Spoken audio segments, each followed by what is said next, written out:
सारी आराधना यीशु तुझे। हालेलुया, परमेश्वर के नाम की स्तुति हो। शनिवार के दिन यहाँ पर आने के लिए, प्रभु की उपस्थिति में बैठने के लिए प्रभु ने हमको मदद किया। मैं परमेश्वर का धन्यवाद देता हूँ। हालेलुया, इस साल के आखिरी महीने में परमेश्वर हमें पहुँचाया है। हालेलुया, इस साल इस महीने में हम लोग प्रभु का और अधिक धन्यवाद करते रहे, प्रभु के सामने हम समर्पण करते रहे। जितना अधिक समय हम प्रभु के साथ बिता सकते हैं, हालेलुया, हम परमेश्वर के साथ बिताए, हम उपवास करें, प्रार्थना करें। हालेलुया, इस साल को जब हम अंत करते हैं, ये साल अभी तक हमने कैसे जिया मुझे नहीं पता है। हालेलुया, इस साल का अंत हम लोग अच्छे से करने पाए। हालेलुया, अगर हम पापों में जी रहे हैं, मन फिराकर प्रभु की उपस्थिति में आए, अगर हम प्रार्थना नहीं कर पाए हैं, ये आखिरी मौका, आखिरी महीना में हम एक मौका लेकर हालेलुया हम लोग और अधिक प्रार्थना कर सके, ताकि साल के अंत जब हम करते हैं, हम प्रभु के सामने हमें किसी भी बात का हालेलुया हमें हमारे अंदर हमें दोष ना दे हमारा मन हमें। हालेलुया, है ना, किसी को विजिट करना है, परमेश्वर का आत्मा हमसे बोल रहा है, किसी को बढ़ाना है, हम वचन में आगे बढ़ना है, तो हम ये महीने में समय निकाल कर हम लोग करें, ताकि ये साल जब अंत हो हम बोल सके कि जो हमें करना है इस साल में प्रभु ने उसे करने के लिए हमें मदद किया। हालेलुया, परमेश्वर के नाम की स्तुति हो। हालेलुया, परमेश्वर की उपस्थिति में हम आते हैं। शनिवार के दिन हम लोग एक बाइबल स्टडी के रूप में आने वाले दिनों में लेंगे इस साल में। हालेलुया, और मैं एक जो स्टडी है शनिवार के दिन मैं लेना चाहता हूँ, वो उसका अगर हेडिंग देना है तो ये है कि एक हद ठहराना हमारे जीवन में, ड्रॉइंग द लाइन, मतलब हमारे जीवन में एक हद को, एक सीमा को हमें खड़ा करना है ना। इस शीर्षक में हम एक स्टडी को हम देखेंगे कि हमारे जीवन में किस हद तक हम दुनिया के साथ तालमेल रख सकते हैं, किस हद तक हम लोग जो है संसार के साथ सांसारिक बातों में हम लोग तालमेल रह सकते हैं। उसमें एक हद ठहराना, उसके ऊपर हम लोग विचार करने जा रहे हैं, है ना। इसमें हम देखेंगे कि मसीह होने के नाते हमें हमारा पहरावा किस हद तक होना चाहिए, हमारे बातचीत किस हद तक होनी चाहिए, और हमारा जो है अलंकार, हमारा आभूषण किस हद तक होना चाहिए, हमारा खाना, हमारा एंटरटेनमेंट, है ना, हमारा मनोरंजन। हम लोग, बहुत सारे लोग मनोरंजन हम लोग पसंद करते हैं, टीवी देखते हैं, फिल्म देखते हैं, वो किस हद तक होना चाहिए। हमारा संबंध, आपसी संबंध, जब हम बाहर जाते हैं, दुनिया में जाते हैं, एक लड़के से एक लड़की से हम लोग बात करते हैं, तो हमें किस हद तक हम एक संबंध हमें रखना है, परिवार में हमारा संबंध कैसे हमें जीना है ना। उस सब के ऊपर हम लोग ये सारे सब्जेक्ट को हम लोग एक एक करके कवर करेंगे, और इसलिए इसका शीर्षक है हमारे जीवन में हमें खुद एक हद हमें ठहराना है। प्रभु के वचन में हम देखते हैं, दानियल की किताब में दानियल ने क्या किया, अपने मन में ठान लिया, हालेलुया, कि वो राजा का भोजन खाकर अशुद्ध नहीं होगा। इसलिए हमें अपने मन में जो है एक हद हमें रखना है कि मैं मसीह का संतान हूं, मैं प्रभु का बच्चा हूं, इसलिए मुझे ये मेरी हद है, इस हद को मुझे नहीं लांघना है ना, इस सीमा को मुझे पार नहीं करना है।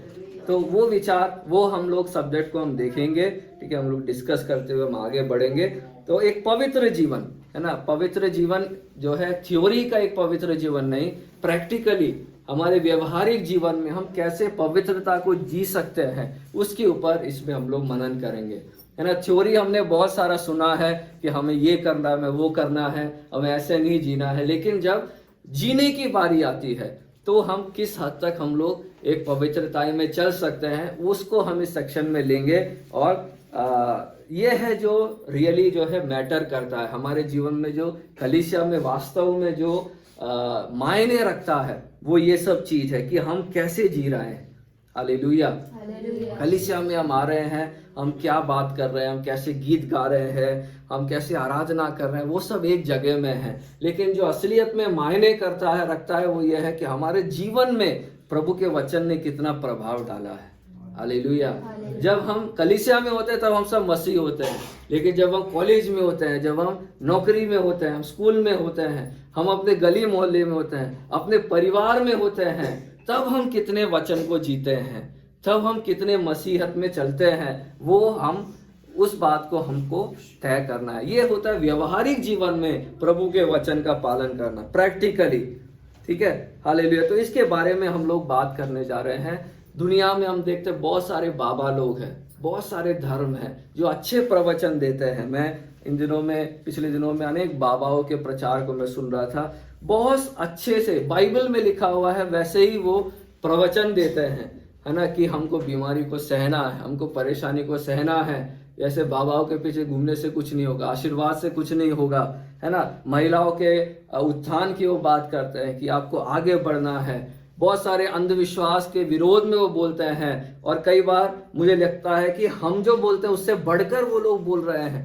लेकिन उन सब से मसीहत में क्या अंतर है, मसीह में उन सब से क्या अंतर है ना। मैं बहुत दिनों से मैं सोच रहा था इस विषय पर कि ऐसा उनको अगर कलीसिया में लाकर प्रचार कर दे तो आज हम जो प्रचार कर रहे हैं उनसे बढ़िया वो लोग प्रचार करेंगे, तो फिर उनमें और हम में क्या अंतर है।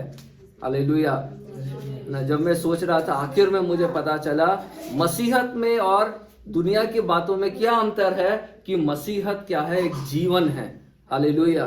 केवल प्रचार करना नहीं है, उसको जीकर भी दिखाना होता है। मसीहत में प्रचार करना बहुत आसान है, तुम्हें ऐसा नहीं करना है, वैसे नहीं करना है। लेकिन आजकल देखते हैं ऐसे प्रचार करने वाले अनेक बाबा लोग जेल में है ना। क्यों जेल में है? वो प्रचार तो करते थे अच्छी अच्छी बातों का, बहुत सारी भीड़ थी उनके पीछे। प्रचार करना, भाषण देना आसान है, लेकिन जब खुद के जीवन की बारी आती है उसमें वो खुद नहीं चल रहे हैं, है ना। लेकिन प्रभु के मसीहत में हम देखते हैं क्रिश्चियनिटी में क्या है, हमें केवल प्रचार नहीं करना है, हमें उसके अनुसार जीना भी है। हालेलुया।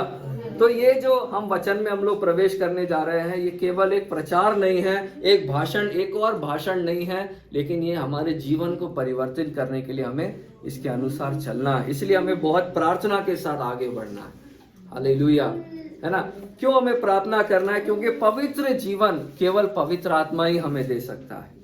हालेलुया, है ना। दुनिया में जैसे कल हम बात कर रहे थे, बहुत सारे लोग हैं जो पवित्रता की बात करते हैं, लेकिन वो पवित्र जीवन नहीं जी सकते हैं। कल हम लोग रोमियो की किताब से बोल रहे थे, मनुष्य का अंतर्द्वंद, मनुष्य के अंदर एक लड़ाई है। जैसे पौलुस बोलता है कि मैं पवित्र जीवन जीना चाहता हूं, लेकिन मेरा शरीर कुछ और ही बात बोलता है।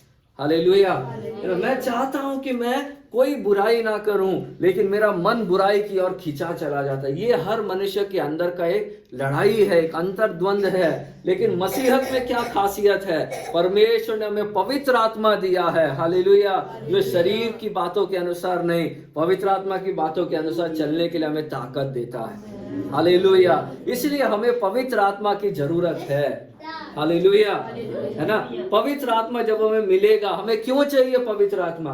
क्योंकि पवित्र आत्मा ही हमें ताकत देती है कि हम पवित्रता में जिए। हालेलुया।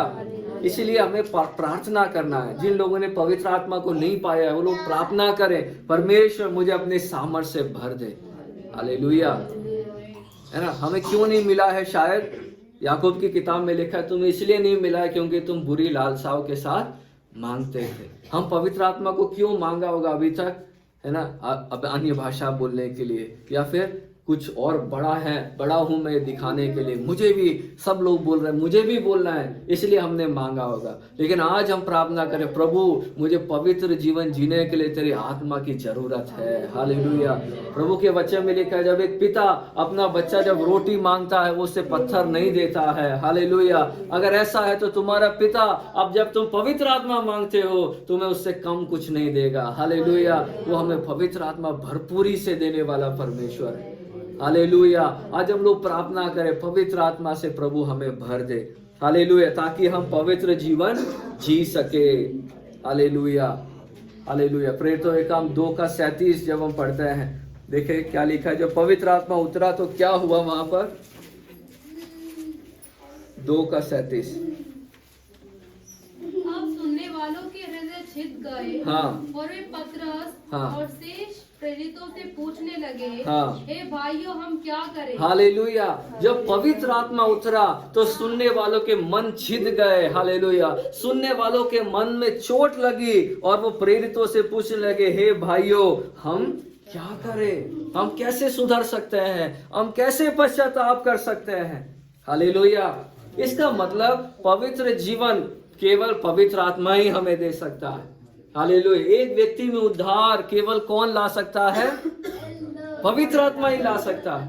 हालेलुया, है ना। ऐसा एक कहावत है, एक ऐसा लाइन है, our salvation is in Christ alone and our salvation is by the spirit alone. Hallelujah. हमारा उद्धार, एक व्यक्ति का उद्धार केवल मसीह में हमें मिल सकता है और केवल पवित्र आत्मा के द्वारा हमें मिल सकता है। हालेलुया। मसीह में ही हमें उद्धार मिलता है, हमारे कामों से नहीं मिलता है। यीशु मसीह के क्रूस की मृत्यु की वजह से हमें उद्धार मिलता है। और वो उद्धार की ओर हमें ले जाता कौन है? कोई परमेश्वर के दास का प्रचार नहीं, कोई ट्रैक्स की पत्रियां नहीं, कोई सुंदर गीत नहीं, केवल पवित्र आत्मा ही है जो हमारे मनों में काम करके हमें उद्धार की ओर ले जा सकता है। Hallelujah, hallelujah. पवित्र आत्मा क्या क्या क्या करता है उद्धार के लिए? सबसे पहले वो हमें सत्य का एहसास कराता है।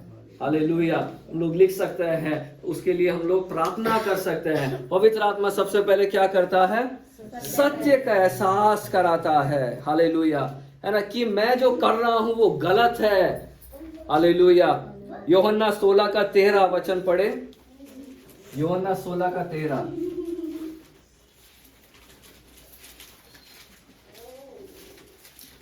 परंतु जब वह अर्थात सत्य का आत्मा आएगा तो तुम्हें सब सत्य का मार्ग बताएगा। हाँ, क्योंकि वह अपनी ओर से ना कहेगा, हाँ, परंतु जो कुछ सुनेगा वही कहेगा और आने वाली बातें तुम्हें बताएगा। हालेलुया। जब सत्य का आत्मा आएगा तो तुम्हें क्या बताएगा? सब सत्य का मार्ग बताएगा। हालेलुया, है ना। हमारे जीवन में हम क्या गलत कर रहे हैं, ये सत्य कौन हमें बताएगा? केवल पवित्र आत्मा हमें बता सकता है। हालेलुया। कोई गलत कर रहा है, उसे कोई समझा सकता है कि वो गलत कर रहा है? अगर हमारे जीवन में कोई गलत कर रहा है, हम उससे बोलेंगे तो गलत कर रहा है, तो वो मानेगा? वो खड़ा हो जाएगा, तुम ये कैसे बोल सकते हो, है ना, मैंने कोई गलत काम नहीं किया है। लेकिन एक सत्य की मैंने जो किया वो पाप है, ये एहसास केवल पवित्र आत्मा ही हमें दिला सकता है। हालेलुया। यीशु मसीह ने पतरस से पिलातुस से बोला, सत्य को जानेगा तो सत्य तुझे स्वतंत्र करेगा। तब पिलातुस क्या बोलता है? सत्य क्या है? हालेलुया। उसे नहीं पता है सत्य क्या है। हालेलुया। आज बहुत सारे लोगों को पता नहीं है पाप क्या है, धार्मिकता क्या है। हालेलुया। सत्य क्या है? हालेलुया। किस चीज के पीछे हमें चलना है, लोगों को पता नहीं है। इसलिए पवित्र आत्मा की हमें जरूरत है ताकि वो हमें सत्य का एहसास हमें दिलाए। हालेलुया। दूसरा बात, पवित्र आत्मा क्या दिलाता है? हमारे अंदर एक पश्चाताप को लेकर आता है। हालेलुया। सत्य का एहसास होना जरूरी नहीं है, हमारे अंदर क्या आना चाहिए? पश्चाताप आना चाहिए। Hallelujah, hallelujah. एक पश्चाताप हमारे अंदर आना चाहिए। परमेश्वर के वचन में हम देखते हैं कि पवित्र आत्मा जब हमारे अंदर आता है वो क्या करता है? हमारे कठोर हृदय को भी मांस का हृदय बना देता है। हालेलुया। सत्य को जानते हैं बहुत सारे लोग जानते हैं कि वो गलत कर रहे हैं, लेकिन वो क्या नहीं कर रहे हैं? पश्चाताप नहीं कर पाते हैं। हालेलुया। उस सत्य को अपना नहीं सकते हैं, शायद उन्हें शर्म आता है, शायद उनका मन कठोर हो गया है। हालेलुया, है ना। कल जैसे हम बोल रहे थे, जब शुरू में पाप करते हैं तो क्या है, हमारे अंदर एक डर आता है, हमारा हृदय धक धक करता है। लेकिन बाद में पाप कर कर इतना आदत हमें पड़ जाता है, हमें कुछ गलत नहीं लगता है। हालेलुया, है ना। लेकिन जब पवित्र आत्मा आता है वो हमारे कठोर हृदय को पिघला देता है, हमारे अंदर पश्चाताप लेकर आता है, हमारे आंखों में आंसू लेकर आता है। हालेलुया। कितने लोग हैं जो रो नहीं पाते, जिनका हृदय कठोर हो गया है, लेकिन जब प्रभु का आत्मा काम करता है वो छोटे बच्चों के समान बिलक बिलक कर रोते हैं। हालेलुया। बोलते हैं, परमेश्वर मैंने गलत किया है, हालेलुया, मुझे माफ कर। तीसरा, पवित्र आत्मा क्या लेकर आता है? मन फिराव लेकर आता है। हालेलुया।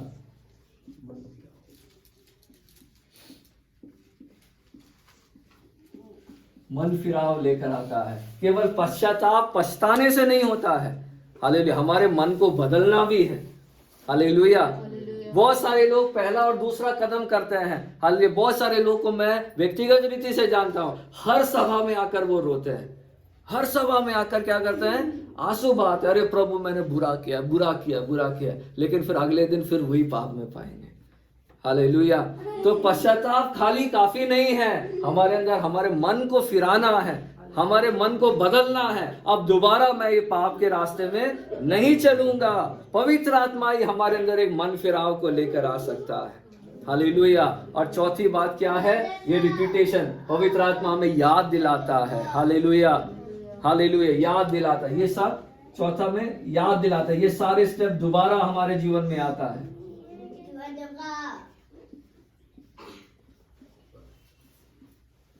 हालेलुया।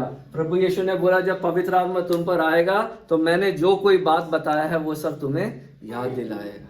हालेलुया, है ना। मन फिराव के बाद हो सकता है दोबारा ये आदत हमारे पीछे आए, दोबारा ये अभिलाषा हमारे पीछे आए, लेकिन उस समय पवित्र आत्मा हमें याद दिलाता है। हालेलुया। इसलिए आइए हम प्रार्थना करें। ये स्टडी में जाने से पहले थोड़ी देर हम अपने आप को समर्पण करें और प्रभु से कहें, प्रभु मुझे पवित्र आत्मा की जरूरत है। हालेलुया। हम में से कोई ऐसा नहीं है जो सिद्ध है। मुझको मिलाकर हमारे अंदर बहुत सारी ऐसी आदतें हैं जो हमें छोड़ना जरूरी है। बहुत सारे जीवन की ऐसी बातें हैं जहां पर हमें एक सीमा को ठहराना है, जहां पर हमें एक हद को खड़ा करना है। परमेश्वर, हालेलुया, मैं बार बार इस चीज में गिर जाता हूं, लेकिन आज मैं एक सीमा खड़ा करना चाहता हूं कि अब से मैं इस पाप में नहीं गिरना चाहता हूं। परमेश्वर, इस विषय में मैं जय को पाना चाहता हूं। प्रकाशित वाक्य में हमने देखा जो कोई जय पाता है उसके लिए प्रभु ने एक इनाम रखा है। हालेलुया। आज हम प्रार्थना करें, उसके लिए हमें पवित्र आत्मा की आवश्यकता है। हालेलुया। प्रभु पवित्र आत्मा के अभिषेक से हमें भरने के लिए, हालेलुया, और किसी काम के लिए नहीं, एक पवित्र जीवन जीने के लिए प्रभु का आत्मा प्रभु हमें देने के लिए हम लोग प्रार्थना करें, ताकि हमें सत्य का एहसास हो। हम जहां कहीं बुरा कर रहे हैं, पवित्र आत्मा हमें बताए, हालेलुया, कहां पर हमें सुधार लाने की आवश्यकता है, कहां पर हमें बदलने की आवश्यकता है। हालेलुया। क्या चीज हम कर रहे हैं जो उसको चोट पहुंचा रहा है, वो सत्य का एहसास पवित्र आत्मा हमें दिलाने के लिए हम लोग प्रार्थना करें। पश्चाताप, हालेलुया, उसको एहसास करने के बाद हमारे अंदर एक पश्चाताप को पवित्र आत्मा उत्पन्न करने पाए। हालेलुया। मन फिराव में पवित्र आत्मा में ले जाने पाए। हालेलुया। प्रभु उस धार्मिकता में बनाए रखने के लिए पवित्र आत्मा के सामर्थ को हमें उंडेलने के लिए हम लोग प्रार्थना करें। कोई भी एक जन इस समय इस विषय के लिए प्रार्थना करें। धन्यवाद, धन्यवाद, धन्यवाद सर्वशक्तिमान परमेश्वर। धन्यवाद परमेश्वर, धन्यवाद। हालेलुया प्रभु, हालेलुया, हालेलुया, हालेलुया। आमेन। प्रभु आपके हाथों में समर्पित करके प्रार्थना करते हैं प्रभु यीशु। प्रभु हालेलुया, इस प्रकार प्रभु आप ने प्रभु हम लोगों को प्रभु सिखाया कि यदि तुम हमारे लिए पवित्र आत्मा के लिए प्रार्थना करो तो मैं बता दूंगा प्रभु। धन्यवाद, धन्यवाद। इकट्ठा हुए प्रभु यीशु, हम आपके हाथों में अपने जीवन को समर्पित करते हैं प्रभु यीशु। हालेलुया प्रभु, कई बार हमारे जीवनों से गलतियां होता होगा प्रभु, हालेलुया, हमसे नहीं होता होगा, लेकिन प्रभु जिस प्रकार आपका वचन बताते हैं प्रभु, हालेलुया, वो पवित्र आत्मा को हमारे जीवनों में प्रभु आप उंडेलिए प्रभु यीशु। हालेलुया, हमारे जीवनों में प्रभु आप एक पवित्र जीवन जीने के लिए प्रभु यीशु, हमारे जीवन में अभिषेक पवित्र आत्मा, हालेलुया, ताकि हम में से यहाँ बैठा तो हर भर एक दे व्यक्ति प्रभु परमेश्वर। आप में एक पवित्रताई का जीवन जी सके प्रभु। Yes, Lord. हालेलुया प्रभु, आपका नमूना गवाह Yes, बन सके परमेश्वर प्रभु। हालेलुया, प्रार्थना करती हूँ प्रभु हर एक जन को प्रभु पवित्र आत्मा से भरे प्रभु यीशु। हालेलुया, हालेलुया, प्रार्थना करती हूँ प्रभु, हालेलुया, मेरे जीवनों को और प्रभु यहाँ बैठे हर एक के जीवनों को अपने अभिषेक से भर दीजिए परमेश्वर, ताकि हम लोग परमेश्वर प्रभु हालेलुया पश्चाताप के साथ मन फिरा कर अपने जीवन में आने पाए प्रभु। हालेलुया पिता, ऐसे करने सारे धन्यवाद, सारे महिमा आपको दे दी यीशु के नाम में, आमीन। आमेन। प्रभु ने हमारी प्रार्थना सुना, प्रभु को धन्यवाद, धन्यवाद। भजन संहिता 119 का 9 में क्या लिखा है? जवान अपनी चाल को किस उपाय से शुद्ध रखे, तेरे वचन के अनुसार सावधान रहने से। हालेलुया। हम किस उपाय से हम अपने जीवन को शुद्ध रख सकते हैं? परमेश्वर के वचन को पहले पढ़ेंगे तो हमें एहसास होगा हमें क्या करना है, फिर उसके अनुसार हमें सावधान रहना है। हालेलुया। तो प्रभु का वचन ही है जो हमें बताता है हमारी हद क्या है। हालेलुया, किस रास्ते पे हमें चलना है। हालेलुया, है ना, कहाँ तक हमें जाना है, कहाँ तक हमें लोग दुनिया के साथ डील करना है, ये परमेश्वर का वचन है जो हमें बताता है। ठीक है, तो कलीसिया का एक बहुत बड़ा जिम्मेदारी है कि लोगों को एक पवित्र जीवन जीने के लिए तैयार करना है। हालेलुया, केवल चंगाई देने के लिए नहीं, केवल छुटकारा देने के लिए नहीं, लोगों को उद्धार में लाने के लिए ही केवल नहीं, लेकिन उद्धार में आए हुए लोगों को पवित्र बनाने के लिए, परमेश्वर के लिए तैयार करने के लिए प्रभु ने कलीसिया को जिम्मेदारी दिया है। हालेलुया। इन दिनों में हम लोग जो है हमारा प्रार्थना नहीं चल रहा, हम लोग छोटे झुंड में केवल विश्वासी लोग इकट्ठे हो रहे हैं। इसके पीछे परमेश्वर का एक बहुत बड़ा एक योजना है। हालेलुया। प्रभु के वचन में लिखा है जिसको वो प्यार करता है उसको वो क्या देता है, ताड़ना देता है। हालेलुया। प्रभु हमें ऐसे इकट्ठा कर रहा है, इसका मतलब वो हमें बढ़ाना चाहता है, वो हमसे प्रेम कर रहा है, वो हमें मजबूत बनाना चाहता है। हालेलुया, है ना। तो हम लोग इसके बारे में एक दृष्टांत से देखेंगे और प्रार्थना करेंगे। मत्ती 22 अध्याय हम लोग निकालेंगे। मत्ती रचित सुसमाचार उसका 22 अध्याय, उसमें हम देख सकते हैं विवाह भोज का दृष्टांत हम लोग देखते हैं। हालेलुया। 1 से लेके 14 तक का वचन में ये दृष्टांत प्रभु यीशु मसीह ने खुद बोला है ना। इसको कोई पढ़े 1 से लेके 14 तक का वचन। यीशु फिर उनसे हाँ। दृष्टांतों में कहने लगा, हाँ। स्वर्ग का राज्य उस राजा के समान है जिसने अपने पुत्र का विवाह किया। हाँ। और अपने दासों को भेजा हाँ। कि निमंत्रित लोगों को विवाह के भोज में बुलाए। हाँ। परंतु उन्होंने आना न चाहा। हाँ। फिर उसने और दासों को यह कहकर भेजा, निमंत्रित लोगों से कहो, देखो मैं भोज तैयार कर चुका हूँ, मेरे बैल और पले हुए मांस पशु मारे गए हैं और सब कुछ तैयार है, विवाह के भोज में आओ। परंतु वे अपेक्षा करके चल दिए, कोई अपने खेत को, कोई अपने व्यापार को। अन्य लोगों ने जो बच रहे थे उसके दासों को पकड़कर उनका अनादर किया और मार डाला। तब राजा को क्रोध आया और उसने अपनी सेना भेजकर उन हत्यारों का नाश किया और उनके नगर को फूंक दिया। परंतु उसने अपने दासों से कहा, विवाह का भोज तो तैयार है, परंतु निमंत्रित लोग योग्य न ठहरे। इसलिए चौराहों पर जाओ और जितने लोग तुम्हें मिले सबको विवाह के भोज में बुला लाओ। अतः उन दासों ने सड़कों पर जाकर क्या बुरे क्या भले जितने मिले सबको इकट्ठा किया और विवाह का घर अतिथियों से भर गया। जब राजा अतिथियों को देखने भीतर आया तो उसने वहाँ एक मनुष्य को देखा जो विवाह का वस्त्र नहीं पहने था। उसने उससे पूछा, हे मित्र, तू विवाह का वस्त्र पहने बिना यहाँ क्यों आ गया? उसका मुंह बंद हो गया। तब राजा ने सेवकों से कहा, इसके हाथ पांव बांधकर उसे बाहर अंधियारे में डाल दो, वहाँ रोना और दांत पीसना होगा, क्योंकि बुलाए हुए तो बहुत है परंतु चुने हुए थोड़े हैं। हालेलुया। तो ये वचन हमने पहले पढ़ा है ना, विवाह भोज का दृष्टांत। इसमें 14 जो वचन है वो मुख्य वचन है। इसमें लिखा है कुछ लोग बुलाए हुए हैं, लेकिन कुछ लोग हैं जो उसमें बुलाए हुए में से क्या किए हुए हैं, चुने हुए हैं।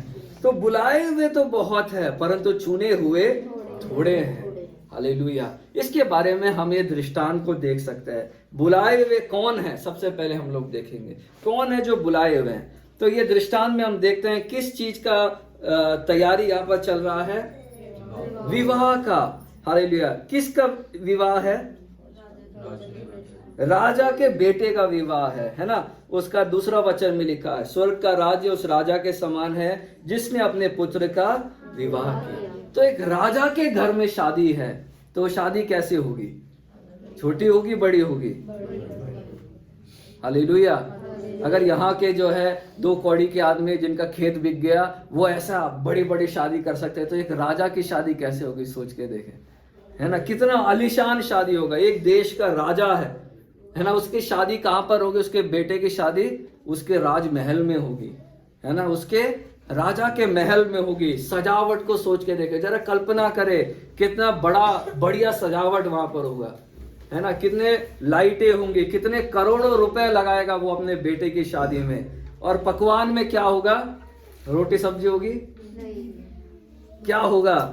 देश के ही नहीं लेकिन विदेशों के भी भोजन वहां पर होंगे, है ना। बावर्ची होंगे, शेफ होंगे, वो आपके सामने आप जो बोलेंगे वो बनाकर आपको देंगे। ठीक है। तो ये है वो शादी का एक बैकग्राउंड। अगर हम कल्पना करें तो ये इस वचन का एक बैकग्राउंड है। ठीक है। ये शादी में, राजा की शादी में किसको आमंत्रित किया जाता है, किसको बुलाया जाता है? हम तुम जैसे लोग को बुलाएगा? हम तो अखबारों में देखेंगे कि राजा की शादी हुआ, यूट्यूब में देखेंगे, है ना, और पोस्ट को न्यूज में हम लोग सुनेंगे कि एक राजा ने ऐसी शादी करी, इतनी बढ़िया शादी थी, इतने सारे लोग थे। हम तो खाली न्यूज में पढ़ेंगे, लेकिन किसको बुलाएगा राजा? किसको बुलाएगा? हाँ, हालेलुया, जो देश और विदेश के जो प्रमुख लोग होंगे, है ना, जो गणमान्य लोग होंगे, मंत्रियों को, संतरियों को बुलाएगा, फिल्मी जगत के बड़े लोगों को बुलाएगा, देश विदेश के मुखिया लोगों को बुलाएगा। ठीक है, यहां पर हम देख सकते हैं कौन बुलाए हुए हैं। राजा ने किसको बुलाया होगा? जो बड़े बड़े लोगों को उसने बुलाया होगा, उच्च ओहदे वालों को, जो शादी में आने के लायक है, ऐसे लोगों को राजा ने बुलाया होगा। लेकिन यहाँ पर क्या होता है, उसका 3 वचन पढ़े। और उसने हाँ। अपने दासों को भेजा हाँ। कि निमंत्रित लोगों को विवाह के भोज में बुलाए, परंतु उन्होंने आना ना चाहा। यहाँ पर लिखा है जिनको पहले निमंत्रण दिया था, जिनको राजा ने, बड़े लोगों को जिनको बुलाया था, राजा क्या करता है? उनको दोबारा भेजता है बुलाने के लिए। इसका मतलब जिनको बुलाया था वो आए नहीं है। किसी भी शादी में ऐसा होता है कि जिसको कार्ड बांटा है, फिर से आप उसे बुला रहे हैं, अरे शादी का टाइम हो गया, कहाँ गए, है ना। यहाँ पर राजा ने बुलाया लेकिन कोई नहीं पहुंचा, तो राजा दोबारा उनके पास अपने दासों को भेजता है कि जाओ उनको बुलाओ। लेकिन क्या लिखा है? वो आना नहीं चाहते हैं। फिर से तीसरी बार हम देखते हैं क्या लिखा है, दोबारा हम देखते हैं, हम पढ़े क्या लिखा है वहां पर। फिर उसने, हाँ, 4 वचन में, फिर उसने और दासों को यह कहकर भेजा, निमंत्रित लोगों से कहो, देखो मैं भोज तैयार कर चुका हूँ, मेरे बैल और परे हुए पशु मारे गए हैं और सब कुछ तैयार है, विवाह के भोज में आओ। हाँ, राजा दोबारा तीसरी बार उनको बुलाने के लिए भेजता है। पहली बार कार्ड भेजा, वो नहीं आए, है ना। अगली बार उसने दासों को भेजा, उन्होंने आना नहीं चाहा। अब तीसरी बार राजा उनसे विनती कर रहा है कि मैंने सारा भोजन तैयार किया है, मैंने सारी सजावट कर दी है, हालेलुया, और तुम जाओ। वो जाकर विनती करता है, मेरे बैल और पले हुए पशु मारे गए, सब कुछ तैयार है, विवाह के भोज में आओ। लेकिन क्या होता है? 5वें वचन में क्या लिखा है? परंतु वे हाँ। अपेक्षा करके चल दिए, हाँ, कोई अपने खेत को, हाँ। कोई अपने व्यापार को। वे उसको तुच्छ मानकर उपेक्षा कर दिया। उन्होंने उस सेवकों की बात को नहीं माना, और कोई अपने खेत को चला गया, कोई अपने व्यापार को चला गया, हालेलुया। और अगले वचन में क्या लिखा है? अन्य लोगों ने जो बच रहे थे उसके दासों को पकड़कर उनका अनादर किया और मार डाला, हालेलुया, है ना। तो ये किसके बारे में लिखा हुआ है? ये केवल एक कहानी नहीं है, ये हमसे क्या बोलता है? सोच के देखे, ये बुलाए हुए लोग कौन हैं जिनको पहले बुलाया गया था? हाँ, इस्राएली लोगों को, यहूदी लोगों को, हालेलुया। वचन में लिखा है, पुराने नियम में परमेश्वर ने लगातार अपने भविष्यवक्ताओं को उनके पास भेजा, अपने दासों को उनके पास भेजा कि मन फिराओ। लेकिन उन्होंने क्या किया? उपेक्षा किया, उन्होंने उनका अनादर किया, उन्होंने उनको मार डाला, हालेलुया। फिर यीशु मसीह को उसने भेजा, हालेलुया, है ना। पहले परमेश्वर ने अब्राहम को चुना और प्रभु ने बोला कि तू अपने सब को छोड़कर चल, मैं तुझसे एक जाति बनाऊंगा, मैं तुम्हारा परमेश्वर ठहरूंगा। इस्राएलियों को उसने चुना और बोला मैं तुम्हारे बीच में निवास करूंगा, लेकिन उन्होंने उसको तुच्छ ठहराया। सारे नियम, सारे कानून, सारे वचन, भविष्यवक्ता सब किसके थे? यहूदी लोग के थे, हालेलुया। यीशु मसीह कहां पर पैदा हुआ? इस्राएल में पैदा हुआ, हालेलुया। इतना सब कुछ परमेश्वर ने उनके लिए किया, लेकिन उन्होंने क्या कर दिया? उस यीशु मसीह को क्रूस पर चढ़ा दिया। यहाँ पर वही लिखा हुआ है, उन्होंने उसके दासों को अनादर किया और उसको मार डाला, हालेलुया। तो सबसे पहले जो बुलाए हुए लोग थे वो कौन थे? इस्राएली लोग थे, हालेलुया। उसके बाद क्या होता है? 8 वचन में हम पढ़ते हैं, 8 और 9 वचन में। तब उसने अपने दासों से कहा, विवाह का बोझ तो तैयार है, परंतु निमंत्रित लोग योग्य नहीं ठहरे, इसलिए चौराहों पर जाओ और जितने लोग तुम्हें मिले सबको विवाह के भोज में बुला लाओ। अगला वचन भी। अतः उन दासों ने सड़कों पर जाकर क्या बुरे क्या भले जितने मिले सबको इकट्ठा किया और विवाह का घर अतिथियों से भर गया, हालेलुया। अब कौन बुलाए गए हैं? अब किसको बुलाया गया है? यहाँ पर लिखा है निमंत्रित लोग योग्य नहीं ठहरे, तो राजा ने क्या बोला कि तुम चौराहों पर जाओ, जो जैसा मिले, क्या बुरे क्या भले, सबको इकट्ठा करो। हालेलुया। कोई कैटेगरी यहां पर नहीं लिखा है। ये किसके बारे में लिखा गया है? हम लोग के बारे में लिखा गया है। हालेलुया। जैसे मैंने बोला, परमेश्वर ने पहले अब्राहम को चुना, यहूदियों को चुना कि वो मेरे खास लोग होंगे। पुराना नियम उनको दिया, 10 आज्ञाएं उनको दिया, यीशु मसीह उनके बीच में जन्म लिया। हालेलुया। लेकिन जब उन्होंने सबको ठुकराया, यीशु मसीह ने अपने चेलों को बोला, अब तुम्हें क्या करना है? दुनिया के छोर तक जाकर मेरा प्रचार करना है। हालेलुया। जो माने, जो उद्धार बपतिस्मा ले, उसका उद्धार होगा, वो मेरे चेले ठहरे। अब केवल यहूदी लोग नहीं, दुनिया भर के लोग जितने मुझ पर विश्वास करना चाहते हैं, क्या बुरे क्या भले, क्या छोटे क्या बड़े, क्या धनी क्या निर्धन, क्या गोरे क्या काले, क्या हालेलुया किसी भी जाति के हो, हालेलुया, उसको मैं बुलाता हूं आज। हालेलुया। है ना। तो आज बुलाए हुए लोग कौन हैं? यहूदी लोग नहीं हैं। कौन है? हम लोग हैं। हम सब लोग हैं। हालेलुया। है ना। कोई पापी गुनहगार है, सीधा है। हालेलुया। यहाँ पर लिखा है, क्या बुरे क्या भले, जितने मिले सबको उसने इकट्ठा किया, और विवाह का घर अतिथियों से भर गया। हालेलुया। अब ये सीन को अब सोच के देखे, वही जो हमने पहले सोचा था, राजा का महल है ना, आलीशान मंडप है, सब बढ़िया सजाया हुआ है। अब शादी के ग्राउंड में अब कौन भरे हुए हैं? जो भी उस समय चौराहे पर खड़े हुए थे, है ना। कुछ उसमें बुरे थे, कुछ उसमें भले थे, कुछ गरीब थे, कुछ भिखारी थे। कुछ चौराहे पे कौन खड़ा होता है? जिसको कोई काम होता है वो खड़ा होता है। जिसको कोई पैसे वाला वो खड़ा होता है। जो आवारागर्दी करते फिरते हैं, है ना, वो सड़कों में खड़े होते थे। उन सबको परमेश्वर ने बुलाया। इसीलिए प्रभु के वचन में लिखा है, किसी बुद्धिमान को नहीं, किसी धनी को नहीं, लेकिन प्रभु ने निर्बुद्धि को चुन लिया, मूर्खों को चुन लिया, ताकि वो धनवानों को लज्जित करे। हालेलुया। तो ऐसे लोगों को, ऐसे आवारा लोगों को, ऐसे भिखारियों को, ऐसे निर्जन लोगों को परमेश्वर ने, राजा ने चुना, और वो भोज में आ गए। अब वो खाना खाने के लिए जा रहे हैं ना। मेरी कल्पना में आपको बता रहा हूं। अब वो भिखारी है, एक भिखारी है, और सड़क पे बैठा हुआ था, उसको राजा के सेवक लेकर आ गए, और वो अब खाना खाने के लिए प्लेट लेने के लिए जा रहा है ना। तो क्या बोल रहा है वेटर? बड़ा वेटर तो शेफ है ना, देश विदेश का फेमस शेफ है। उसका ड्रेस कई गुना कीमती ड्रेस है। वो क्या बोल रहा है उसे? सर आप क्या लेंगे? तो वो 4 बार पीछे मुड़ के देखता है, ये मुझे बोल रहा है सर, मैं कहा सड़क में पड़ा हुआ था, आज ये मुझे सर करके बुला रहे हैं, है ना। क्या आप ठंडा लेंगे, आप गर्म लेंगे, है ना। जो भी वो नाम देता है उसको बनाने के लिए वो तैयार है। हालेलुया। लेकिन एक बात है, हालेलुया, जो मुझे यहाँ पर पता चला, जो इसमें देखने वाली बात है, वो 11 वचन से पढ़े, 11 से 13 वचन तक। जब राजा अतिथियों को देखने भीतर आया, हाँ, तो उसने वहाँ एक मनुष्य को देखा, हाँ, जो विवाह का वस्त्र नहीं पहने था। उसने उससे पूछा, हे मित्र, तू विवाह का वस्त्र पहने बिना हाँ, यहाँ क्यों आ गया? हाँ, उसका मुंह बंद हो गया। तब राजा ने सेवकों से कहा, इसके हाथ पांव बांधकर उसे बाहर अंधियारे में डाल दो, वहाँ रोना और दांत पीसना होगा। अब इसका क्या मतलब है आप बताए? 11 वचन तक हमने पढ़ा, हमने देखा कि कौन कौन बुलाए हुए थे, किस किस को राजा ने बुलाया। जो सड़क पर खड़े मिले, है ना, जो चौराहों पर खड़े मिले, जो बुरे थे, जो भले थे, हर प्रकार के लोगों को राजा ने बुलाया। अब 11 वचन में राजा उनमें से किसको ढूंढ रहा है? एक आदमी को पकड़ लेता है जो शादी का कपड़ा नहीं पहने हुए है। तो इनके पास अगर शादी का कपड़ा, राजा के शादी में जाने के लायक कपड़ा पहनने का पैसा होता, तो सड़क में क्यों खड़े रहते? हालेलुया। है ना। इसका खर्चा क्या वो उठा सकते हैं? वो नहीं उठा सकते।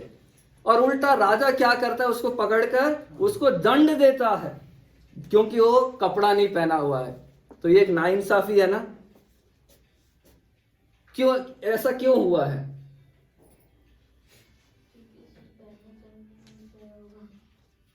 कभी सोचा है आपने इसके बारे में? मैं बताना चाहता हूं यहां पे क्या हो रहा है। 10 और 11 वचन के बीच में एक गैप है। 10 वचन में हमने पढ़ा जो रोड पर पड़े थे, क्या भले क्या बुरे, सबको वो लेकर आता है। और 11 वचन में हम देखते हैं शादी, राजा आता है तो शादी का वस्त्र पहने हुए सब लोग हैं। तो इसके बीच में क्या होता है मैं आपको बताना चाहता हूं। शादी किसकी है? राजा के बेटे की है। हालेलुया। तो राजा के दरबार में कोई भिखारी जा सकता है, कोई गंदा व्यक्ति जा सकता है, कोई गरीब जा सकता है, जो फटे पुराने कपड़ों के साथ जा सकता है। राजा का एक रुतबा है, एक स्टेटस है ना, लोग के सामने उसे अपना स्टेटस को बनाए रखना होता है। तो होता क्या है, 10 वचन तक हमने पढ़ा, राजा के सेवक ने जितने सड़क पर थे सबको इकट्ठा कर कर वो रोड पर से उनको उठाकर लेकर आता है। लेकिन 11वें वचन में शादी के मंडप में, शादी के ग्राउंड में प्रवेश करने से पहले उनको एक दूसरे जगह पर ले जाया जाता है, एक दूसरे कमरे में ले जाया जाता है ना। वो क्या जगह है? वहां पर राजा के सेवक खड़े हुए हैं। हालेलुया। राजा के सेवक सबसे पहले सबको क्या कराते होंगे? सबको नहलाया होगा इनको पकड़ के। इतने सालों से रोड में पड़े हुए हैं, है ना, राजा के शादी में जा रहे हो आप, राजा से बात करने जा रहे हो, पहले सबको अच्छे से नहलाया होगा। फिर क्या हुआ होगा? राजा के मेकअप करने वाले लोग होंगे जो राजा का मेकअप करते हैं। हालेलुया। देश के सबसे बेस्ट, आज हमारे इंडिया में क्या है, जावेद हबीब, नाम सुना आपने? हाँ, जावेद हबीब के सैलून में आपको जाना है तो आपको अपॉइंटमेंट लेना पड़ेगा, कम से कम 10,000 रुपए खर्च होंगे आपके बाल कटने के लिए। आज जो है राजा का मेकअप करने वाला, हालेलुया, वो क्या किया होगा? सबका दाढ़ी मूछ सब सही से उसने काटा होगा, है ना। अभी आप रोड पे नहीं हो, अब आप राजा के सामने आने वाले हो। हालेलुया, है ना। जब आपको प्रेसिडेंट के सामने जाना होता है ना, आपको कुछ प्रेसिडेंट से इनाम लेना होता है, तो चाहे आप 5 मिनट के लिए आपको प्रेसिडेंट के सामने जाकर इनाम लेकर आना हो, लेकिन आपको एक दिन पहले आपको बुलाते हैं, आपको प्रैक्टिस करवाते हैं प्रेसिडेंट के सामने कैसे खड़ा होना है, वहां पर जब आप बैठोगे कैसे आपको बैठना है, जब आपका नाम लिया जाएगा आपको कैसे चलना है, आपको प्रेसिडेंट के सामने कैसे हाथ मिलाना है। 2 मिनट का काम होता है जाकर इनाम लेकर आना, लेकिन उसके लिए तैयारी किया जाता है। क्यों? क्योंकि प्रेसिडेंट की एक छवि है, देश विदेश में वो जाना माना हुआ व्यक्ति है। हालेलुया। यहाँ पर सब लोगों को रोड पर से लेकर आए और उनको तैयार कर रहे। क्यों? क्योंकि वो आम जगह नहीं है, आज वो राजा के महल में है, राजा के बेटे के दावत में है। हालेलुया। सब जगह ये खबर पहुंचेगा, इसलिए उनका चेहरा उसके लायक होगा। हालेलुया। उसके बाद क्या हुआ होगा? राजा का दर्जी आया, है ना, सबसे कीमती से कीमती कपड़े वहां पर होंगे, है ना, मलमल के कपड़े, सिल्क के कपड़े, और सबके नाप के अनुसार बढ़िया 4 पीस 5 पीस जो भी है सूट, है ना, और टाई और जूता, सब कुछ पहना दिया। उस कमरे से निकलने के बाद कोई भिखारी भी होगा, वो आईने में देखकर अपने को पहचान नहीं पाया होगा, है ना। अब पता चला उसको, अब पता चलता है हमें क्यों वेटर उसको देखकर सर बुला रहा है। क्यों सर बुला रहा है? क्योंकि अब ये भिखारी नहीं लग रहा है, ये राजा का खास मेहमान है। हालेलुया। और अगर वो वेटर उस मेहमान की बेइज्जती करता है तो वो राजा की बेइज्जती करने के समान है। हालेलुया, है ना। मैं विश्वास करता हूं आप ये बात समझ रहे हैं। इन सब का एक्चुअल मतलब क्या है? इन सब का मतलब ये है कि हम कब बुलाए गए। राजा ने जैसे आमंत्रण दिया, मेरे भोज में आओ, हम लोगों के जीवन में कब बुलावा आया? हाँ, जब किसी ने हमें सुसमाचार सुनाया, किसी ने हमें यीशु के बारे में बताया, तब वो क्या हो रहा था? परमेश्वर हमें बुला रहा था। हालेलुया। कहां बुला रहा था? एक दिन यीशु मसीह की शादी होने वाली है, मेमने का विवाह होने वाला है। हालेलुया। प्रकाशित वाक्य में उसके बारे में हम पढ़ सकते हैं, कलीसिया और प्रभु यीशु मसीह का विवाह होने वाला है। जब हमने सुसमाचार सुना, जब किसी ने हमें यीशु के बारे में बताया, राजा हमें आमंत्रण कर रहा था। Hallelujah, hallelujah. हम इसलिए नहीं बुलाए गए क्योंकि हम योग्य थे। हालेलुया। हम इसलिए नहीं बुलाए गए क्योंकि हम लायक थे। हम इसलिए बुलाए गए क्योंकि हमसे पहले जिनको निमंत्रण दिया था उन्होंने रिजेक्ट कर दिया, इसलिए परमेश्वर ने हम पर करुणा किया। हालेलुया। बुलाने के बाद क्या होता है? एक ड्रेसिंग रूम, मैंने बोला, हालेलुया, हालेलुया। वो कौन सी जगह है? ये वो जगह है जहां पर एक बुलाए हुए व्यक्ति का जीवन बदल रहा है, उसका बोली बदलना है, उसका पहरावा बदलना है, उसका मेकअप बदलना है, उसका चाल चलन बदलना है, उसका चेहरा बदलना है। और वो मेकअप रूप क्या है? आज यहाँ हम बैठे कलीसिया है। Hallelujah, hallelujah. कलीसिया वो जगह है जहां पर एक बुलाए हुए व्यक्ति को चुन लिए जाने के लायक उसको बनाता है। हालेलुया, शादी के लायक उसको बनाता है। इसलिए मैंने बोला कलीसिया का एक जिम्मेदारी है आए हुए लोगों में बदलाव को लेकर आना। हालेलुया, बुलाए हुए लोगों के जीवन को बदलना। हालेलुया। इसलिए हम ये क्लास ले रहे हैं, हम सीखने जा रहे हैं मेमने के विवाह में जाने वाले लोग का बोली कैसे होना चाहिए। हालेलुया। आपको पता है वचन में लिखा है गाली देने वाले कहाँ नहीं जाएंगे? स्वर्ग राज्य में नहीं जाएंगे। साफ साफ लिखा हुआ है। हालेलुया, है ना। हमारा पहरावा कैसा होना चाहिए, हमारा हालेलुया हमारा दृष्टिकोण कैसा होना चाहिए, हमारा विचार कैसा होना चाहिए, ये कलीसिया का जिम्मेदारी है प्रभु के लोग को तैयार करना। हालेलुया, ताकि एक दिन जब हम स्वर्ग में जाए हम वो पुराने व्यक्ति ना रहे, हम राजा के समान दिखे। हालेलुया, राजा के मेमने के विवाह में खड़े होने के लायक हम लोग बने। हालेलुया। और हमें तैयार करने वाला कौन है? पवित्र आत्मा है, परमेश्वर के दास लोग हैं। हालेलुया, प्रभु के दास लोग वो सेवक है जो आपको तैयार कर रहे हैं। पवित्र आत्मा वो सहायक है जो आपको वो धर्मी बनने के लिए तैयार कर रहा है। वो वस्त्र क्या है? धार्मिकता के वस्त्र है, पवित्रता के वस्त्र है। हालेलुया, हमें पापी से धर्मी बनाने का जगह है ये कलीसिया। Hallelujah, hallelujah. इसलिए हम ये क्लास ले रहे हैं ताकि हमारा जीवन ऐसा बदल सके कि हम उस मेमने के सामने खड़े होने के लायक हो सके। हालेलुया। प्रभु के वचन में लिखा है पवित्र बनो जैसा कि मैं पवित्र हूँ। वो परमेश्वर पवित्र है। एक दिन अगर हम उसके सामने खड़े होना है तो हमारे जीवन में पवित्रता होना चाहिए। हालेलुया, हमारा हुलिया बदलना चाहिए। हालेलुया, है ना, हमारा बोली बदलना चाहिए, हमारे संबंधों में पवित्रता होना चाहिए। हालेलुया, है ना। जैसे मैंने अपने कल्पना में बोला, वो बदला हुआ व्यक्ति जब वेटर के पास जाता है, वेटर उसको क्या बुलाता है? सर करके बुलाता है। हालेलुया। आज जब हम जाते हैं दुष्ट आत्माएं हमसे क्यों डरता है? हालेलुया, बीमारी क्यों चंगा होता है? हम लोगों को भी कई बार अचंबा हो जाते हैं, मैंने बोला और दुष्ट आत्मा निकल गया। हालेलुया, क्यों ऐसा हुआ? हालेलुया, हमारी काबिलियत है?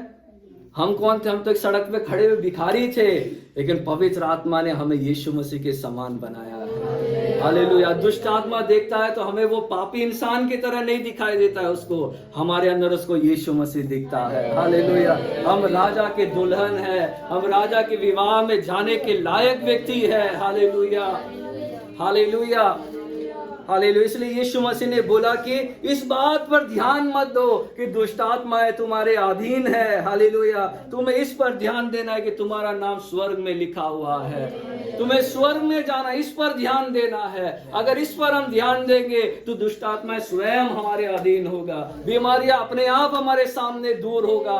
जब हम पवित्रता में चलने की कोशिश करेंगे, जब हम यीशु के समान बनने की कोशिश करेंगे। हालेलुया, हालेलुया, है ना। यहाँ पर बाइबल में हमने पढ़ा एक आदमी था जो विवाह का वस्त्र नहीं पहने था। अब हमें समझ में आया। हालेलुया, एक आदमी था, राजा ने इतना अरेंजमेंट किया, राजा ने इतना परिश्रम किया लोगों को बदलने के लिए, अपने विवाह में बैठने के लायक बनाने के लिए, लेकिन एक व्यक्ति था वो बोलता है नहीं, मैं तो नहीं करूंगा, मैं जाऊंगा तो जैसा मैं हूं वैसे ही जाऊंगा। मैंने थोड़ी नहीं बोला था मुझे बुलाने के लिए, मुझे पकड़ कर लेकर आए, अब मैं कुछ नहीं बनाऊंगा, ना मैं शेविंग करवाऊंगा, ना मैं नहाऊंगा, ना मैं कपड़े बदलूंगा, मैं तो ऐसे ही जाऊंगा। हालेलुया, है ना। ऐसे कुछ लोग अभी भी है चर्च में कि हम आ गए यहाँ पर, है ना, मैं तो नहीं आना चाहता, मेरे पापा लेके आ जबरदस्ती, है ना, मेरे परिवार के लोग लेकर आ, मैं तो नहीं बदल रहा, मैं तो बपतिस्मा नहीं ले रहा, है ना, मैं तो उद्धार नहीं पा रहा, मैं अपना जीवन नहीं बदलूंगा। हालेलुया। और उस व्यक्ति के बारे में क्या लिखा हुआ है? राजा ने सेवकों से कहा इसके हाथ पांव बांधकर उसे बाहर अंधियारे में डाल दो और वहां रोना और दांत का पीसना होगा। हालेलुया, है ना। जिनका स्वभाव नहीं बदला है, कलीसिया में बैठे हुए हैं लेकिन उन्होंने धार्मिकता को नहीं पहना है। हालेलुया। इसलिए अब यीशु मसीह ने कहा बुलाए हुए तो बहुत है लेकिन चुने हुए, हम सबको बुलाया है लेकिन हम में से किसको चुना जाएगा? जो तैयार करता है अपने आप को। हालेलुया। 10 कुमारियां तैयार थी दूल्हे से मिलने के लिए, लेकिन किसको चुना गया? जो तैयार थी तेल लेकर। हालेलुया। आज हम सब लोग कलीसिया में हैं। कौन उस विवाह में जाएगा? जिसने पवित्रता में अपने आप को तैयार किया है। हालेलुया। इसलिए आइए आज के वचन के अनुसार हम अपने आप को समर्पण करें। हालेलुया। जब हम ये सेशन लेने वाले हैं, हालेलुया, हम लोग प्रभु से प्रार्थना करें, परमेश्वर जिस प्रकार उस मेमने के विवाह के लिए तैयार किया गया उन लोगों को, परमेश्वर हालेलुया, पवित्र आत्मा इस सेक्शन के द्वारा परमेश्वर आप हमें तैयार करें। हमारे जीवन में कुछ भी ऐसा है जो राजा के विवाह में जाने के लायक नहीं है, हालेलुया, हालेलुया, उसको हमारे जीवन से दूर कर परमेश्वर। हालेलुया। हमारी बोली हो, हमारा मेकअप हो, हमारे बाल हो, हमारे फैशन हो, हालेलुया, हमारे सोच विचार हो, हमारे हालेलुया दुनिया के दोस्ती यारी हो, हमारे कोई भी अभिलाषा की बातें हो, हमारे जीवन की मनोरंजन हो, हालेलुया, कोई भी नशा हो, कोई भी ऐसी बात हो जो हमें उस प्रभु के सामने खड़े होने से रोक रही है, उसे हमारे जीवन से दूर करने के लिए आप इस सेशन को इस्तेमाल करें परमेश्वर। और हमारी कलीसिया के लिए भी प्रार्थना करें। जैसे मैंने बोला, कलीसिया केवल एक हालेलुया एक मोटिवेशन का जगह नहीं है, लोगों को हिम्मत देने का केवल एक जगह नहीं है, लोगों को उत्साहित करने का एक जगह नहीं है, लोगों को चंगाई देने का एक जगह नहीं है। कलीसिया लोगों को परमेश्वर से मिलने के लिए तैयार करने का एक जगह है। हालेलुया। पिछले 30-35 साल से हमारी कलीसिया को हम चला रहे हैं, लेकिन अगर हम लोगों को प्रभु से मिलने के लिए तैयार करने में सफल नहीं हो रहे हैं तो हम अपनी जिम्मेदारियों को नहीं निभा रहे हैं। हालेलुया। आज हम लोग प्रार्थना करें, प्रभु जितने लोगों को आपने हमें दिया है उनको उस विवाह के लिए हम तैयार कर सके परमेश्वर, प्रभु के दुल्हन के समान हम तैयार कर सके परमेश्वर, उनके लिए हम प्रार्थना कर सके, उनको हम उनकी गलतियों को बता सके और प्रार्थना करें पवित्र आत्मा, जैसे हमने शुरुआत में विनती किया, परमेश्वर का पवित्र आत्मा पवित्र जीवन से जीने के लिए प्रभु हमें इस्तेमाल करने पर अगुवाई करने के लिए हम लोग प्रार्थना करें। हालेलुया। इस वचन पर हम और भी जाकर मनन करें और प्रार्थना करें कि परमेश्वर हमें स्वर्ग राज्य में जाने के लायक बनाए। हालेलुया। आइए मिलकर प्रार्थना करें। उस समय दानियल भाई प्रार्थना करेंगे। Hallelujah, hallelujah, hallelujah. धन्यवाद वचनों के लिए हम आपको धन्यवाद करते हैं। धन्यवाद प्रभु आपके वचन के अनुसार, धन्यवाद। आपके वचन के प्रेम को आप धन्यवाद। आज आपने हमारे बीच में खोला, इसके लिए धन्यवाद। धन्यवाद। आप प्रभु जैसे राजा की शादी में प्रभु आपने प्रभु चौराहे में खड़े हुए लोगों के समान आपने हमें चुना है, इसलिए धन्यवाद करते हैं। धन्यवाद प्रभु।